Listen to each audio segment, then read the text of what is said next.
the conch, right? Is that Conch shell, yeah. a musical instrument or Yeah, signaling device or something? actually both. It was used for signaling and musical Ain't they instruments. beautiful? Ceremony, yeah. Yeah. It's about 3 pounds of meat Wow. in one about that size. Not really.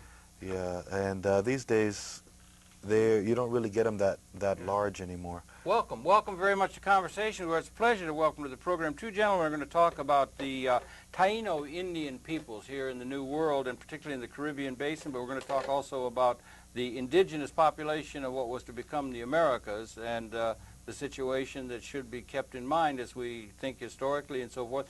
And I'd like to introduce the guests and get into a conversation. We have some things to demonstrate and a couple of tapes that we're going to do some roll-in of music and so forth. But if I may, on my far left is Roger Hernandez, and his name is one that I have difficulty pronouncing, and most would, but I'll do my best and you do it right, okay, Roger? But it's give it a shot. Atawiba Chase. Very close. It's Atawiban Sesh. Yeah, Atawiban Chase. Okay, and is that Taino? Yes, that's a Taino That's word. a Taino word, and does it have a literal name or meaning? Yes, it does. What does it, if you may? I'd like to share it with everybody here today. It's mountain wind, Atawiban Sesh. It's actually two words put together Yeah. in a manner of our language, and it means mountain wind. Atawi, meaning mountain, and Bansesh, meaning wind. Beautiful. Yeah, it is beautiful. It's my fault for not having been. Anyway, Roger, welcome very much. Hernandez, welcome very, very much to the program. And on my immediate left is Roberto Macario Borrero, and he is also a cousin. I think you guys are cousins, right? And you're both associated with the United Confederation of Taino People. Right. Yes. And welcome, gentlemen, very, very much to Conversation. Thank you. It's an Yeah. honor to be here. Yeah, it's nice. We visited with you. We had a thing over at the indigenous population at the UN a while ago, and you do have a long-running, I guess, or a considerably long-running program on the Taino or on the indigenous people On indigenous of the Americas. peoples, But yeah. maybe you could share a little of your own background, and then we could get into this large subject. Sure. Well, I host a radio show on WBAI 99.5 here in New York called Circle of Red Nations, and that airs every Monday night from 9 p.m. to 10 p.m. And basically what we do on the show, myself and my co-host, Raven, we talk about issues, contemporary, traditional, all focusing on the indigenous or the native peoples of this hemisphere. We call it, a lot of people may say American Indian, Native American. Yeah. We like to think that American Indians, and this is the way we really try to promote it, that the indigenous peoples of the Americas or the native peoples of the Americas extended all the way from the top of Alaska all the way down to the tip of South America. So all those people being natives of the Americas would be considered American Indians. And that's what we could try to promote. So sometimes we may talk to someone right here at the Shinnecock Reservation on Long Island, or we could talk to somebody as far away as Alaska or South America, Mexico. We do interviews over the phone. Sometimes we do pre-recorded taped interviews. And we also play some music, contemporary and traditional, because we like to also have people aware that Native people are not just, or shouldn't be considered just in a historical sense, but also in a contemporary sense as well, meaning that we have lives today, and although we might not dress and live the same way our ancestors did 500 years ago, or 2,000 years ago, or 40,000 years ago, we still come from that heritage. They're still a part of our ancestry, and we're also part of this world as well. Yeah, absolutely. It's a real rich tradition, because when you think about it, the mitochondrial DNA shows us now that all of our species, Homo sapiens sapien, we all originate from Africa. We're all out of Africa. What's now known as Africa today. What is now known as Africa, Right. You're right. Because there was no Africa back then. But if you think about it, that the migration outward from that original homeland, the people who went the furthest were the people that were to become the indigenous people of what was the pristine Americas. And so that was a heck of a trek. The people in Brazil had gone 95% of the way around the world. Yeah. And they're migrating. I think it's also important, like, if I may just, there's also that, I mean, we can think about life and everything from the scientific sense, you know, and from the DNA, and I know that all this science has also made very, I mean, incredible advances over the last few years. It is, and it just keeps going. But then again, the native peoples themselves, no matter what continent they're from, if they are from Africa or Asia or from the Americas, a lot of the traditional stories from certain groups talk about them always being in a certain Oh, I area see, too, right, you know. yeah, yeah. And I think it's just important that also is because when you think about it, it makes sense in a way because the people now they're starting to say, the archaeologists, right? You know that, oh, people were here from maybe 10,000 years ago, Oh, certainly. 12,000 Clovis, years ago, man. Yeah, Clovis, and Yeah, then now sure, sure. they were even talking Benin. about, right? Yeah. Even before that now, a little bit, they found some earlier than Clovis in South America. Oh, after 40,000 Right, years? exactly.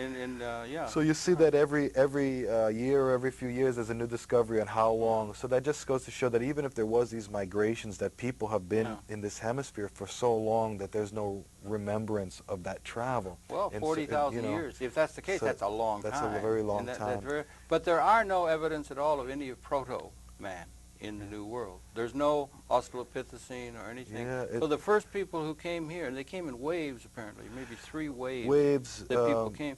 And the people who came here were fully developed Homo sapiens sapiens. There was no proto-hominoids or anything Right, to be right, found that's what, in the Americas anywhere. Not yet, and Yeah, what I not think yet, right. is interesting because look at all the construction and the development that goes on, right? Yes. I mean, you never know if there was an archaeological site that might have answered the question that has a mall over it right now. Well, you maybe, know, yeah. you know, we But don't anyway, know. What we did. And it's also interesting, isn't it, too? And Rod, you jump in anytime and everything, but it's also interesting that when we were talking about indigenous peoples, you're talking about people that are indigenous to an area. We were chatting before we went on the air, that when you look at the whole world, I mean, the Americas, which is such a vast, that's about 1/6 the world landmass or something, a vast area, maybe somewhere between 40 to 100 million people were here before Columbus came, a vast expanse, and that those people elsewhere where the Europeans had their mark or the migration, it's only in the Americas, maybe in Australia, where the Aboriginal peoples have not been able to generate enough force to make the people go back to where they came from. Right. In a certain sense, you know? Yeah. So that dialectic has a particular meaning here in the Americas, huh? You want to comment on that, Roger? Well, I don't know. I guess that for a great many people throughout history, they actually targeted the Americas as a place to go anyway. So, Yeah. notwithstanding any tremendous army that would be able to protect the shores of this great expanse of a continent that we had, there's always been intense pressure to come into America. Yeah. So for the Indians, especially along the coast that made first contact, second contact, and third contact, there's been a tremendous amount of pressure on them. Absolutely. And so, you have the first 200 years of America's history right here, which were primarily focused on my people in the Caribbean, the Taino people. Right. You had the Spanish conquest. Sure. And, it was a lot of, just a tremendous amount of force that was exerted by the Spanish. Horrible. And the most treacherous and horrible way that you can imagine. Yeah. For straight 200 years before anybody really concerned themselves with, how to make the transition more just. Yeah, right. So- Oh, yeah. Well, there might have been a few, Bartolomeo de las Casas and a few, but that encomienda and that system that they had in the early stages was really, it could be, I think it would only be called a racist Holocaust. I don't see what Yeah, else a one could complete call it. It thorough was a genocide. horror. It, Yeah. it was a Holocaust. I mean, it was ethnocide, an attempt at a total genocide of a culture and of a people. Because once again, you had a different ideology coming over. You have to remember that the Europeans were coming out of the Inquisition when they came over here. And they were already doing that to their own people in Spain, and they were excommunicating hundreds of thousands of Jews when Columbus left. Absolutely. They had expelled them in 1492. They were And Moors as involved, well. right? Yeah. They were involved in a throughout 900-year Africa. war Right. with who they call Moors, Right. were people coming from the north coast of Africa, Right. which is very close to where Italy and Spain actually Sicily, is yeah. Portugal, Yeah. And so that whole conflict was going. So they were already a warring culture. Yeah, expansive, I Western, mean, yeah. and they were used to that colonization, and a lot of the same tortures that they used against the Moors, against the Jews, against different peoples, that just input that whole ideology and philosophy here in the Americas, and it was very easy because since the Bible or the talk of they were talking of just like what they did in the Crusades, bringing the Bible over to the heathens. And this is the way that they had the right. It was like a manifest destiny of terra nullius, what they call it, empty lands, and meaning that right. the people that were here were not even people. Yeah, they had were that. not real They had souls. that question. They had to say, Right. are they really? Yeah, and they Homo had sapien? great, Yeah. great arguments about that. And when you really look at it, I mean, according to the way I've heard the Bible expressed, or people talking about, you know, what were the philosophies of Jesus, I mean, the people in the hemisphere, at least I know my own ancestors were living in that way. Yeah, because at least in the Caribbean, it was a little different from maybe a place in the north, like in Alaska or in the Arctic Circle, because the Caribbean has a year-round growing season. That's right. The fishing from the islands themselves, Gorgeous.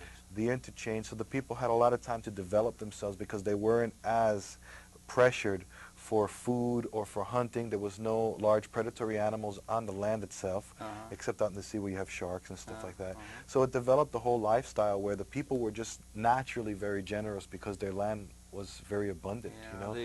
And so that was the philosophy that they greeted Columbus with, and he used this to his advantage. Particularly on what was San Salvador, San Salvador, or what was that? Guanahani. Guanahani, right? Yes. That island, and they were there, and he had Yes. it in the journal. He said, "These people are so peaceful and loving and beautiful and sweet, and it would be very easy to enslave them." Yeah, They and were he was right generous. Away, yeah, he was right away sizing us so up for slavery, and that, I mean, I think that needs to be said, that, you know, Columbus was the first transatlantic slave trader in the hemisphere. He started it when he came to what's now called the Dominican Republic in Haiti today. Yeah, that's where he they named focused. it Hispaniola. Yeah. I mean, they took people out of there to bring them back to Spain, to parade them around the Spanish court, to show the exotic people who they were. And, you know, a lot of people don't say, oh, well, it wasn't really Columbus, but he was actually the first one who brought slaves and He took brought them them back to yeah, Barcelona yeah, when he met with the royal court to in show Barcelona them, to parade in them. 93. Many of those people died along the way because he didn't even give them blankets. And, of course, in the Caribbean, you have a year-round temperature of about 85 degrees.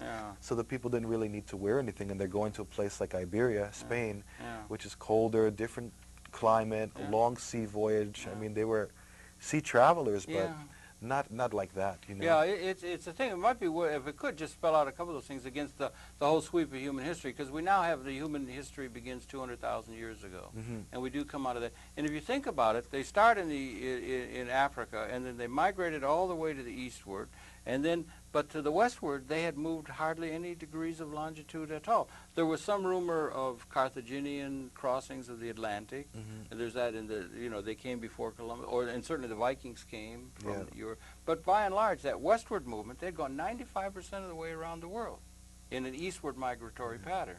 I mean, the people that became in the New World, you know, in the Pleistocene, but then they hadn't gone hardly any distance at all westward.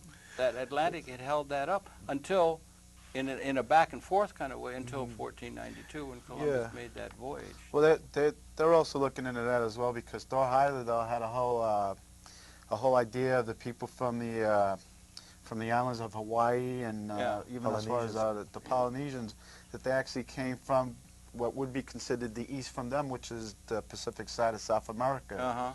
And so they went about to prove how could someone travel from South America to Polynesia on reed boats, and that was, of course, a very novel idea that they actually filmed during the 50s and 60s. They were actually able to do that. And it's well known that, the people from that area, as well as many other areas of the New Americas, traveling in reed boats. These are boats that are not made out of wood, but actually like straw fibers that encapsulate air in them. You can find those all the way up in Bolivia and Peru and Lake Titicaca. I've seen them in Mexico. I had said to Roger, we had a cup of coffee one day, and I said I did my doctoral dissertation on the Aymara Indian peoples of Titicaca. That was a cultural hearth where they had discovered the potato. We've had 4 made food complexes: wheat and barley, rice, maize, and the potato was a 4th, where they went through from a Paleolithic hunting people to agriculture and then to high civilization. And 200 BC, they had a civilization, art and architecture that rivaled anything in the old world there in Lake Titicaca. So that was a real cultural hearth. Maize, by the way, is a Taino word. It comes from the word really? maíz, maízi. Yeah. And instead of, you know how sometimes they invert the S to a Z when they translate some things in English.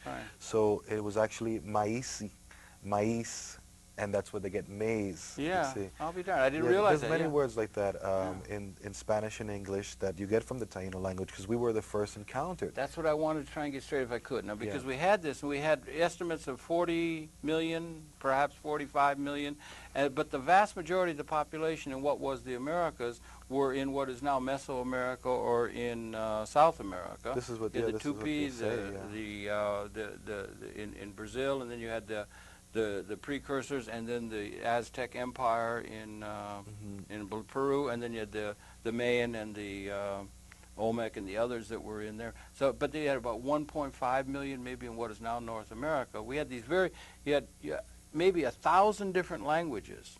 It speaks a tremendous period of geographic isolation where these very great, rich variety of languages developed. And then we had these various stages that were there. Now the Taino were they Arawak? Were they the people, or how do we fit in it? We have the Arawak and the Carib. Arawak, we had the people in the Caribbean area. Maybe you could share a little bit of the Taino, where the Taino fits in terms of the overall, outreach of the indigenous people. That's a good question. That's a very good question, and like for Robert to answer that, because it's well, first of all, we have to remember that when a lot of language groups are identified by anthropologists and archaeologists, they have to come up with a major term to describe people. So today when people talk about people out in the Western Plains, they may call them a Siouan language, meaning from the Sioux. Yeah. But Sioux, the word Sioux, was never really the word that the people call themselves, because Sioux came from a French word. Lakota.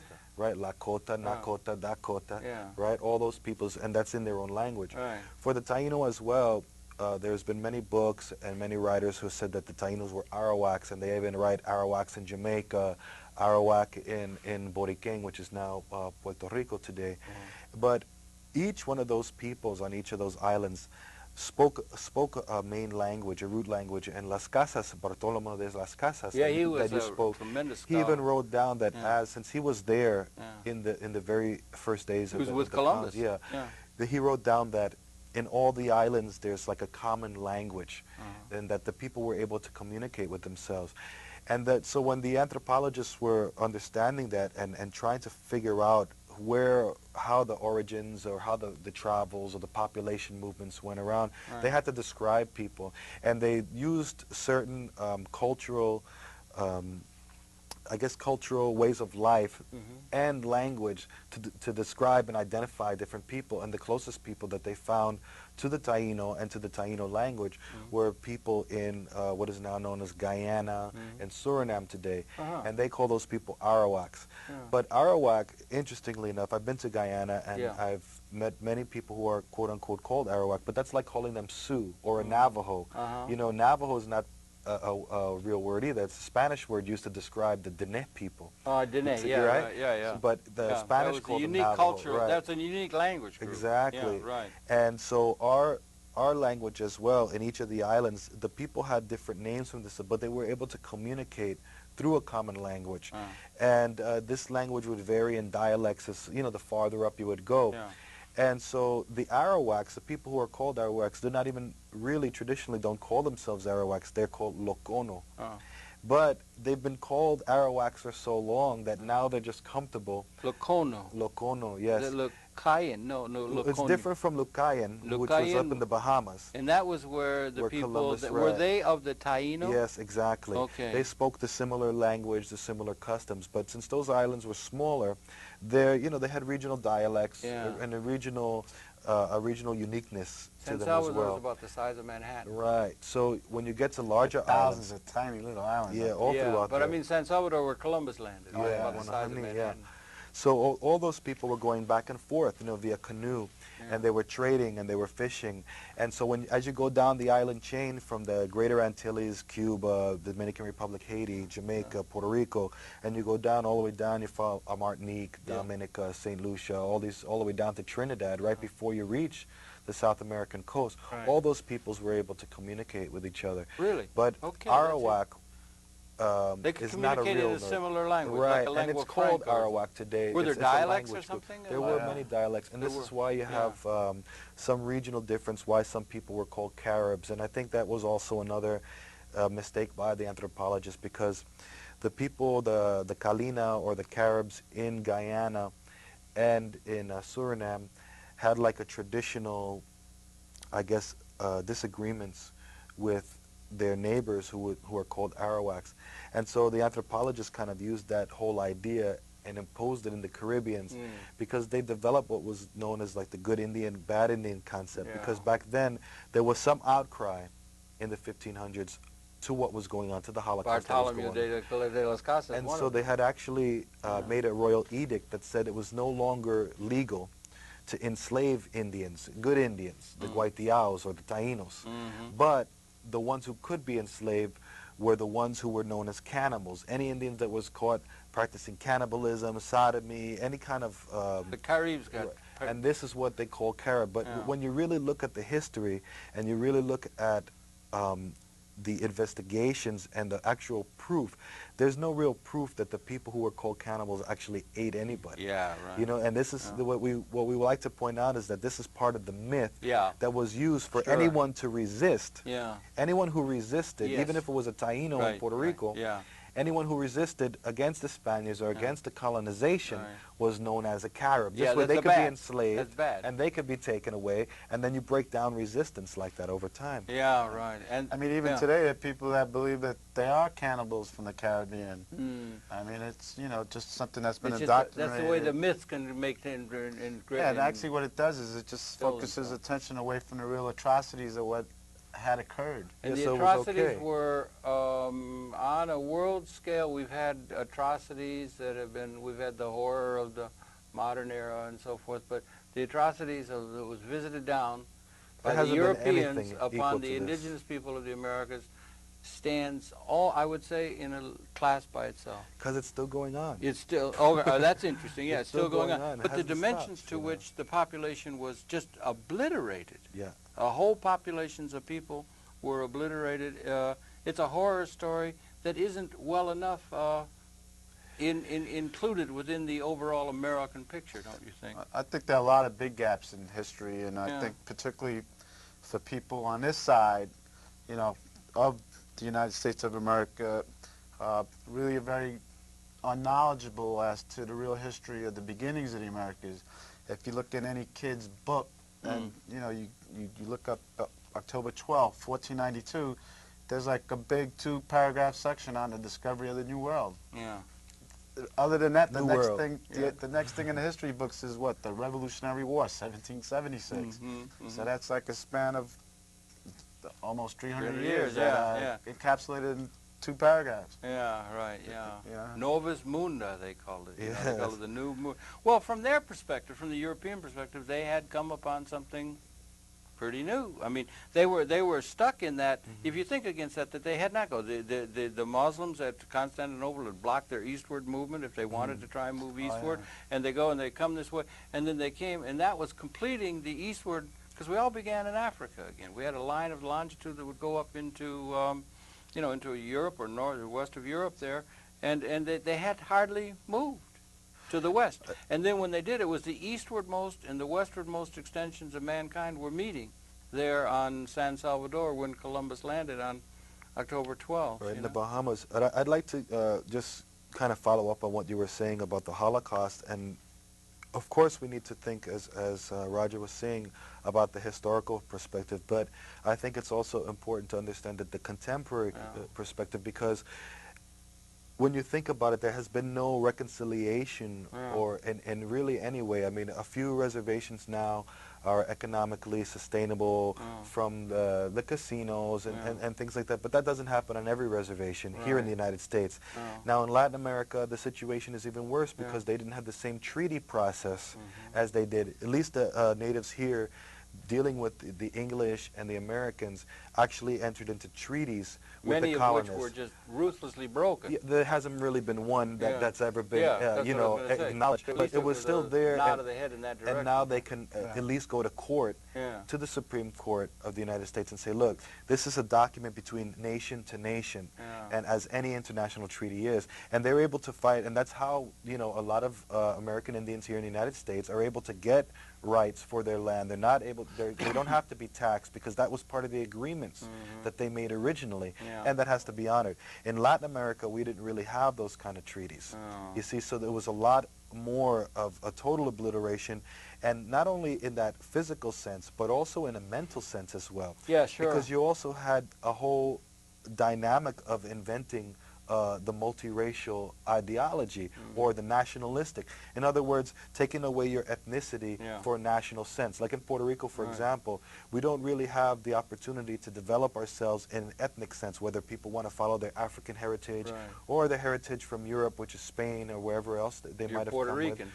Or our indigenous heritage. Yeah. You see, you're just a blanket term, Puerto Rican. Yeah. But within that, we should be allowed to explore and affirm ourselves as who we see we are, especially if we have those stories in our own family. Yeah. And while there may be mixing going on, it's that kind of ideology that continues the conquest because they're still colonizing us through our minds.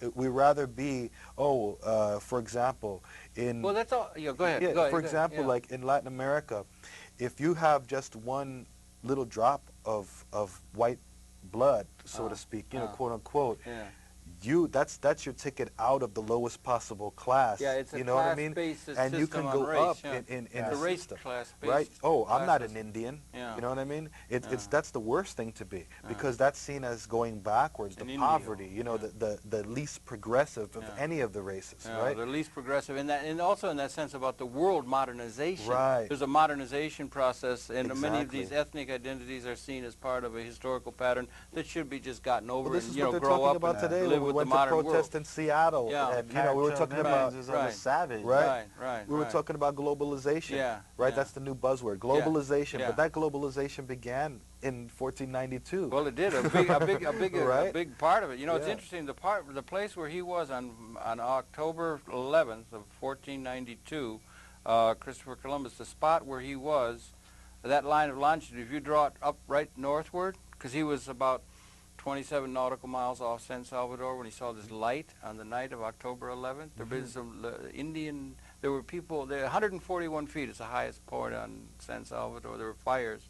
There were fishing peoples, and he saw this light, and where he saw that light. But that line comes right due north, comes right through the United Nations, and bisects Central Park, the point where the East and the West met in a certain kind of sense. But that was a sense. I mean, there have been situations like that where you have a civilization like the Europeans were expansive. In fact, for the last 500 years, we've lived in a European era. It was Europe that colonized the world. They colonized Africa. They colonized China. They colonized all over the world, India, everywhere. It was a British European. Empire. The sun never set on the British Empire. It does now. But anyway, but they did. But there was a backing away from that, particularly after the Second War. We were saying that most of those colonial experiences, they were forced in a certain sense by the geopolitical and sociological realities of the world to go back, except in the Americas and perhaps in Australia, where those colonization efforts became a permanent pattern rather than one that could be redressed. Well, in Australia, understand? I mean, you got to think that today. So you guys should be saying, "What are you doing when you go home?" Yeah, well, I mean, this is where the trouble begins. You know what I mean? Because They're then, away. are we trying to be separatists or whatever? But that's where I think that it people must have be a to hard, really a hard thing to walk. reconciliation, and there has to be some kind of retribution, recompensation, in every kind of sense. For example, with our ancestral remains, you can go throughout the Caribbean islands, throughout the United States, and the bones of our ancestors are the ones that are behind the glass cases. You know, you don't see Ponce de Leon's bones behind a glass case. You see Taino Indian bones, and American Indian bones. And we've been saying for a long time that for us, that's a sacrilege because we didn't bury our people when, we were also agriculturalists besides fishermen. And we didn't bury our people. Taino, we didn't bury our people in caskets. We, in essence, kind of planted them back in the ground for that follow-up, for that wave, for that cycle. You know, and to take those bones out and to put them behind glass cases interrupts a process that our ancestors put into motion, and that we today, in our own minds, in this New York area or urban lifestyle Yeah. can't really grasp because we don't live that type of lifestyle. Yeah. You know, we go to the store to buy our food. We don't have to go You through go a to the process, AMP, you don't know. have to- yeah, right. Wonder where the food is coming from, where our water is coming from, how do Yeah. we, you know, we have to keep our water clean. And these Yeah. are things that our ancestors thought about all the time. Yeah, and you You had know? and they had if I may, they had a certain kind of feel for the, you know, for want of a better term, the mother nature or The the natural or world. ecology Total in the feel for world, that. and they had a spiritual feeling and attachment to the world and the environment that is something that was just roughshod over in the modernization process in many people's Every minds. day. So your values, a lot of those are being picked up by people on a large scale, where they say the extension of capitalist or globalization or whatever you want to have it, of materialistic values, don't have any room for certain kind of spiritual values, which in the long term, as a collective society, human society, is going to have to retreat to and find. And it's from there that we might find some values that really resonate meaningfully in terms of the way we have to go on this planet. You know, there's lessons to be learned there, is what I'm saying. We come from Wisdom. paradise. The Yeah. Caribbean is a total paradise. Yeah, it's gorgeous. all right. Columbus never, they could not imagine anything like that. In fact, he said that we were in Dios. We were living the Adam and Eve story. It was total paradise. Yeah. For us, I mean, the whole thing has been totally corrupt and it's very disgusting. Yes. And, you know, it plays true today. I mean, we've been somewhat removed from that. Yeah. But deep down in the hearts of every native person, I mean, Yeah. they feel it. Yeah. You know, that's why we pray, that's why we close our eyes, and that's why... And the people who were treated so shabbily isn't nearly a strong enough word. Both in North and South and Caribbean and in North America, they've been treated so shabbily and so Still, I mean, look, unjustly. we still are fighting just the images that were made. Today you have the Cleveland Indians, you know, the Washington Redskins. Now that grates on you. You know, of course, It because does, we're, okay. if anybody else, if you drew a caricature of an African person with a bone through his nose and big lips like that they used to do at one They point did, on sure, TV, sure, right? yeah. But people kind of come to the realization that that's racist, It's racist, you know? yeah, right, and they right. shouldn't do that. But yet, Indians, American Indians, are still allowed to be subjects of caricature. But what about to all be the Hollywood mascots, movies? you know, all Hollywood the Western movies. Look They're at always the bad schools. guys and the My- cavalry's the my, good guys. where my and it parents wasn't this live. way at all. It's the opposite of what the Yeah. historical reality was. I mean, they put smallpox in the blankets. For, Absolutely, right? well, I mean, they that's did. pretty nasty. Yeah, You know? no, that did. You It's know. biological Yeah, warfare, and exactly. they did. And it was the smallpox that wiped out so many. I think it was the diseases. Yeah, the diseases. Apart from the forced labor, the encomienda, the slavery that they tried to put them, tried to do that. Many of the people of the indigenous people of the Caribbean did not set well and were not able to be. This is what De La Casas and others say, weren't able to be enslaved. They resisted at such a degree that they were eliminated and that they had to bring in well, this is the African excuse. slaves This is the in order. excuse they use. Okay, Right. you could set me straight on that. I mean, I would think that, you know, just common sense, if they figured out, if you have a people who are motivated by profit motive, you know, in other words, trying to get the most out of this area and trying to overwork people, that you're going to try to get the most workers that you can. So of course they're going to come up with any kind of story that they can get even more people. And the slave trade out of Africa, after Ivory Coast, had already begun with the Portuguese. They were already dealing in that. You know, so it was a way also to say that since people were kind of feeling bad about the Indian situation, the quote-unquote Indian situation in the islands, and they were coming up with these laws to stop the slavery of the Indians before it's too late, and all the other rhetoric that was going on, they had to figure out a way that they could still extract those resources. And the gold itself in the Caribbean wasn't really going. I mean, they really needed people to work the fields, animal husbandry, and the whole thing, because really in the 1540s, by the 1530s and 40s, people were already on their way to Peru and Mexico. Well, you know? They were leaving the Caribbean in droves. 1535 was Peru, I think, Pizarro, right? So you have the 1530s. Cortez.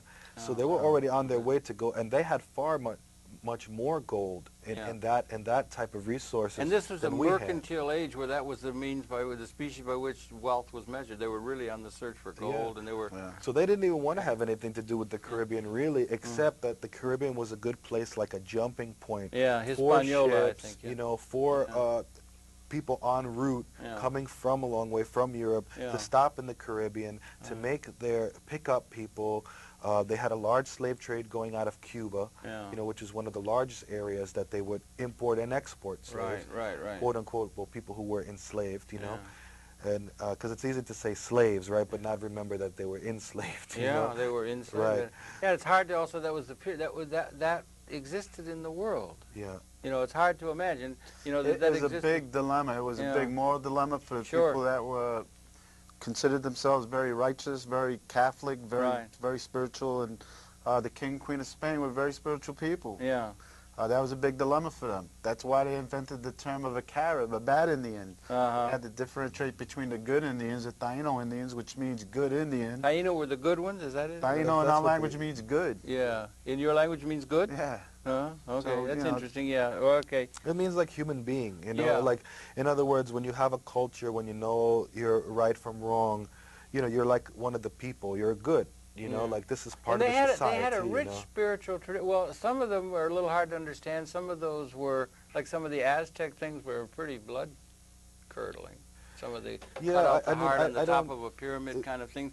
But there was a spiritual tradition which was very close to, you know, to a quasi, like a religious kind of attitude toward the world. The Mother Earth or the Spirit Earth or the Spirit thing. These were things that were very important to the culture of the it's hard to quantify that too, Harold. Yeah, I mean, when you have a culture, a society that has millions of people, like the great Aztec, Inca empires and the Mayans, you have developed systems of body politic to control that. Yeah. Whereas in the Caribbean, it may not have been so pronounced. I mean, we're talking about islands as compared to the mainland. Yeah, and smaller population. But the spiritual level of that practice is very evident, and it's there. It's but just those the way things that they remain. practice. Those things remain in your ritual, in your. That never leaves. I wonder, you know, it's really interesting. But you had a tape or something, right? You have a tape, and you wanted to show a tape that you could show some things here. Maybe we could show that now. What do you think? Sure. This is the tape that'll be shown.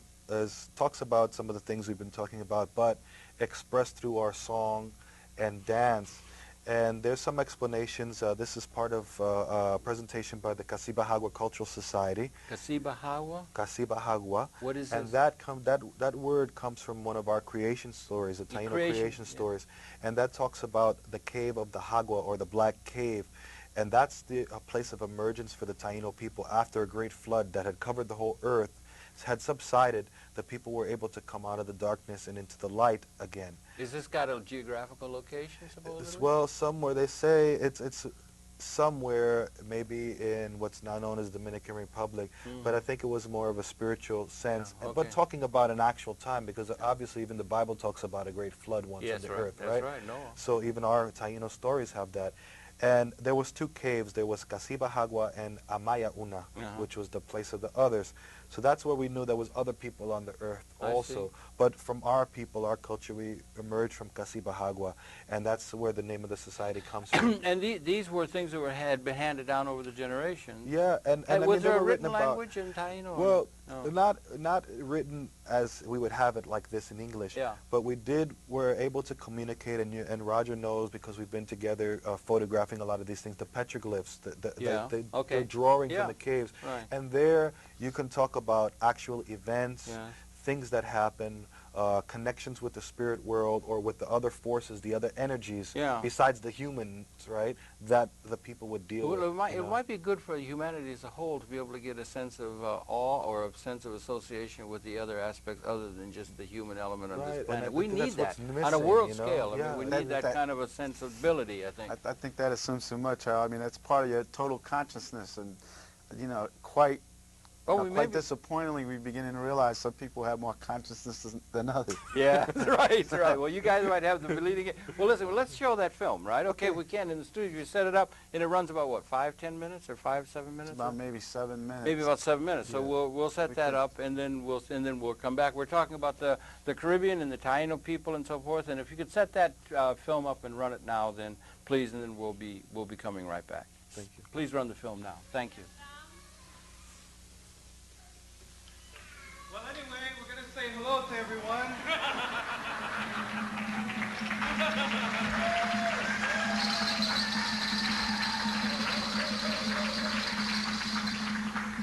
As we were so kindly introduced, we are the Casibahagua Cultural Society. society. And we're here with much humility to see the beauty, the way everything started here. And we're even more honored that one of our own elders, the community leaders, has come from the island of Borrero to be here with us. Hey, there you go. How many places now? Sounds like the radio.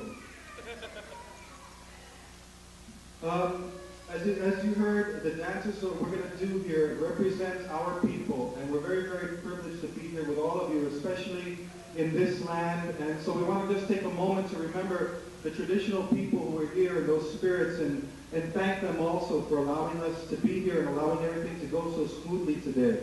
So we want to remember all those native peoples who used to live around these areas, because they did, and we know that. So the first piece that we're going to do is talking about what we've heard today so far is connections and balance, and our relationship with each other as human beings, as part of the creation.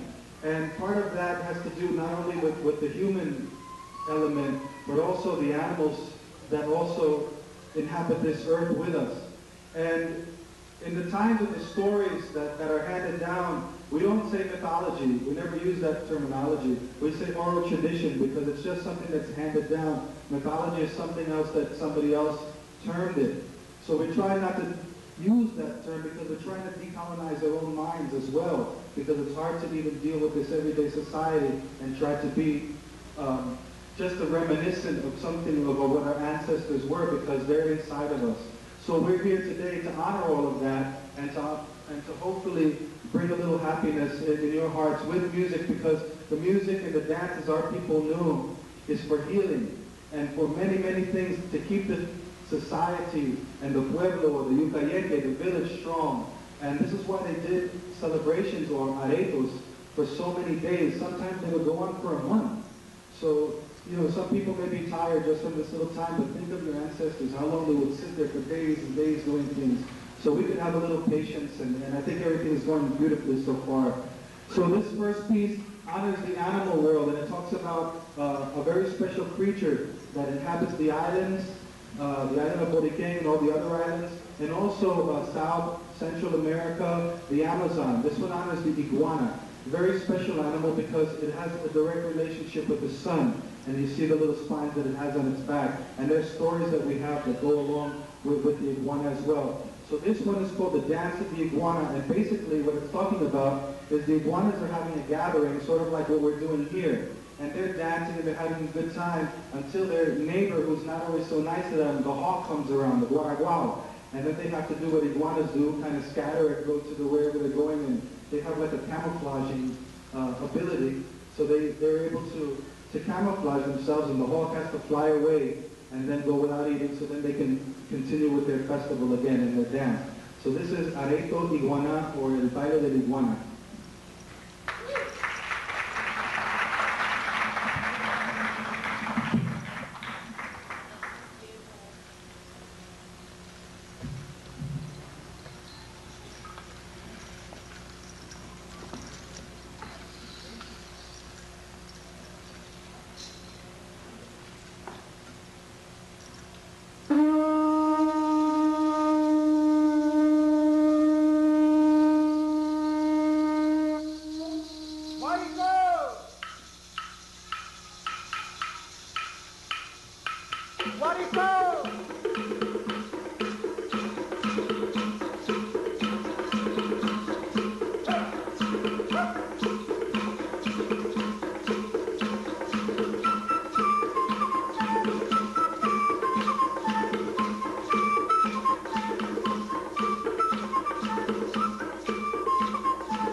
was really good. It reminded me, I said to you, we were talking off camera, you were doing the flute, right? Yes. And it reminded me a little bit, because I spent a couple years at Lake Titicaca, and they had, and here's a thing, let's show it. Yeah. This is a, can you get in on that, perhaps, Felix? You can get in a little type. This is a thing, cassette of that kind of music. But it reminded me a little bit of the music of the Aymara in Bolivia. It had the flute, you know, it had a certain pattern and everything like that. It's got a similarity. There was a similarity between them. Well, it was really interesting, that kind of thing. Now, It's a real Jibaro style music. what? It's what we call Jibaro style of music. Jibaro. Yeah, it's that's a very predominant Puerto Rican, Santo Domingo, Cuban style of music, which serves as like part of the foundation, along with some of the African rhythms for today's salsa. No kidding, yeah. So it comes out. So they've incorporated that in the modern rock and roll, or the modern popular music. Yeah. Yeah, like what he's saying is like the basic essence of that music that you heard, the basic rhythms, the use of the gourd rasp, which they call guiro today, in Taino they would say guaje, but all those rhythms help shape, you know, the more popular music, the typical music of the regions, because all of that was taken, elements of that were taken and incorporated with the Spanish instruments like guitar, and then you have a really, you know, a different style of music emerging, and that's what the people, you know. Maracas, that's a Taino instrument. That's a Taino, yeah, really, yeah. The guiro, the guaje, which is the Taino word for that gourd instrument. Well, in the Bolivian altiplano, the people are very, very much. It's pretty well maintained, the culture and everything. But they had the panpipe and everything. They zampoña, sico. You know, they're also. Their geography also helped them out. I mean, when you go way up to La Paz, it's harder to get to them than it was to get to. Well, it was pretty much. In fact, the Quechua even could not establish themselves there because the Aymara culture. They went back 4,000, nearly 5,000 years. Yeah, Tiwanaku. They had gone back to Tiwanaku and pre-Tiwanaku and so forth. But anyway, that's in the Andes of South America. I mean, that's a mountain range. Yeah, it was more than a boat to get very there. high mountain range. You know, so and they had the Uru people that they had to read boats on Lake Titicaca. But that was a cultural hearth. Yeah. That was a place where people had gone through. They had lithic industries. They had painted the alpaca and the guanaco. They had, you know, hunting people had hunted, but they found the potato and the quinoa and the oca, and they had established a whole food base for a high civilization. Yeah. But that's another.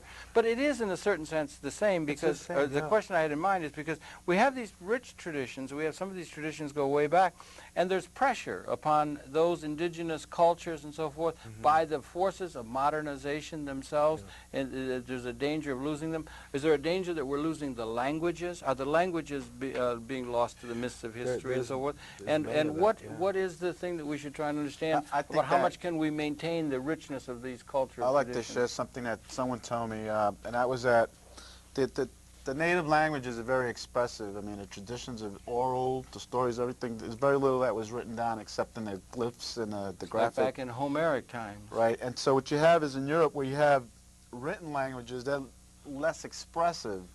And so I think in the history of linguistics, the Eastern European languages are actually the most recent languages, and they're less expressive. Yeah.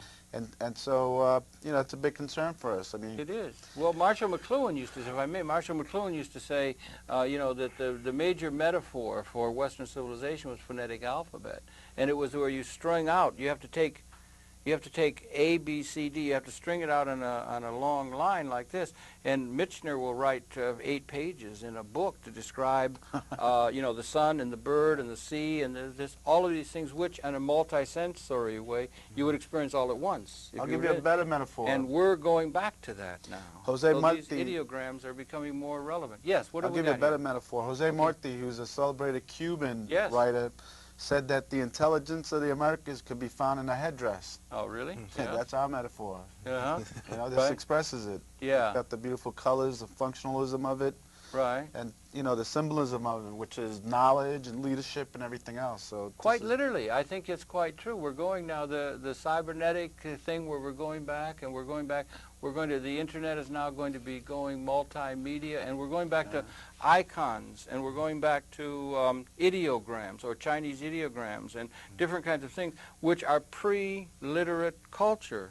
And that literate culture established even ideas of what is rational. Everything has to be strung out linearly and so forth. This is the important But I think we've got lessons to learn from the traditions that you guys have been carrying on. I think this is the that have importance. immediate meaning to the modern world. Yeah. When we first met at the United Nations, Yeah. because there are a lot of issues that still need to be addressed. Yeah. There are a lot of concerns that indigenous peoples have, not only, you know, as Taino people, but throughout the Americas and throughout the world. You Right. brought up Aboriginal Australians.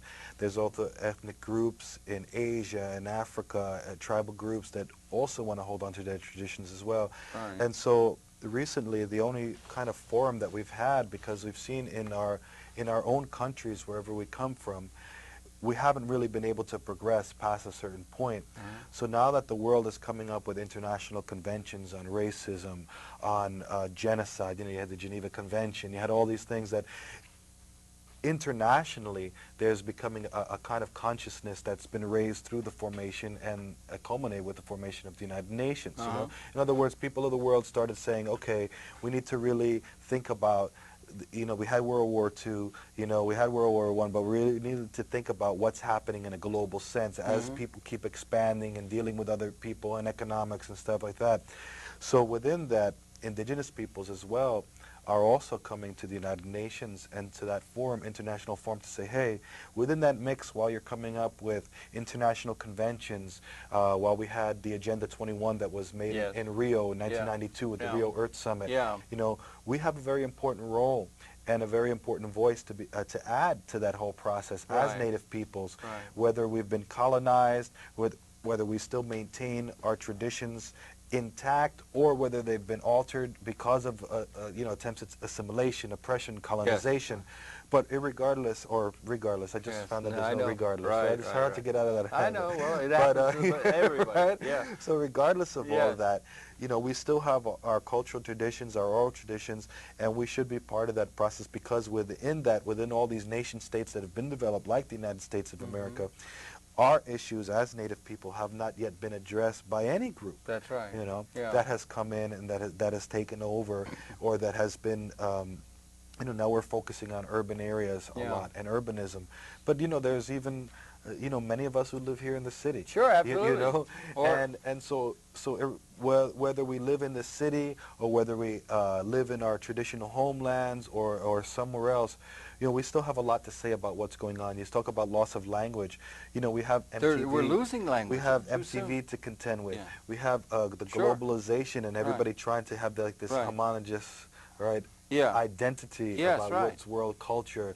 Your hip-hop culture has taken over. I mean, I remember going back to Puerto Rico as a young boy, and then coming back later in life and seeing the change. I mean, in areas where, you know, they didn't even have too many radios or some things like that. Well, I was down there in the Army in '54. It was gorgeous. I mean, I love Puerto Rico. Rico, Calle and Caguas and all that. Beautiful place, Boriquén.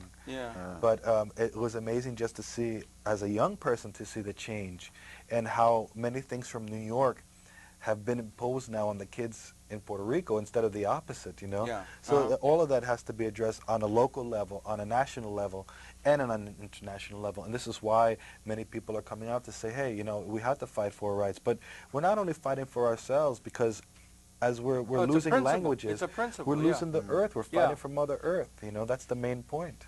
Yeah, I know it is. And the thing is, we have to, instead of it just being some great big amoeba that just creeps over the whole world and just creates this homogenized Levittown kind of modernizing in the name of modernization, a lot of these traditional values, they're not just quaint or they're not just, you know, that sort of thing. They're not just they are really pieces. meaningful towards finding a way in which we're going to relate as the technological systems and so forth begin to go full circle. I think there's going to be more and more appreciation of some of these traditional values, particularly some of the ones that relate ecological. We hope so. Appreciation and so forth, and these kind of things that we can learn from those. And we have to learn quick. Yeah, we're in bad shape. I just heard on the news, you know, there was some scientists that just went up to the Inuit territory up by the North Pole, where the people they call them Eskimos, but they're actually called Inuits. And they went to the North Pole where there's the last time they went there, you know, they know it's North Pole. There's a big block of ice. There's so many, and they went there. Now it's a puddle. Yeah.